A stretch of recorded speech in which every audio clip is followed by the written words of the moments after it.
গণতন্ত্রে একজন সচেতন নাগরিকের সবচেয়ে বড় শক্তি তার ভোটাধিকার। প্রতিটি ভোট শুধু একটি চিহ্ন বা প্রতীকে টিপ দেওয়া নয়, এটি আমাদের ভবিষ্যৎ, আমাদের অধিকার এবং আমাদের আগামী প্রজন্মের স্বপ্ন গড়ার ভিত্তি। কারো প্ররোচনা কিংবা তো কারো প্রলোভনে নয়, সৎ বিবেক, সঠিক বিচার বুদ্ধি এবং দায়িত্ববোধ নিয়ে নিজের ভোটাধিকার প্রয়োগ করাই একজন প্রকৃত নাগরিকের আসল পরিচয়। সুপ্রভাত। আজ রবিবার 5 এপ্রিল 2026 খ্রিস্টাব্দ, 22 চৈত্র 1432 বঙ্গাব্দ। সকলে অবগত আছেন আগামী 9 এপ্রিল অসম রাজ্য বিধানসভার নির্বাচন। সেই নির্বাচনে আমাদের এক একটি ভোটই উন্নয়ন, শিক্ষা, স্বাস্থ্য, কর্মসংস্থান ও সামাজিক সম্প্রীতির ভবিষ্যৎ নির্ধারণ করবে।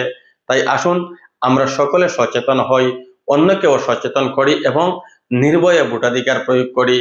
আজকের এই প্রবাদে প্রতিজ্ঞা হোক, আমরা সচেতন হব, অন্যকেও সচেতন করব এবং গণতন্ত্রকে আরো শক্তিশালী করে তুলব। ধন্যবাদ।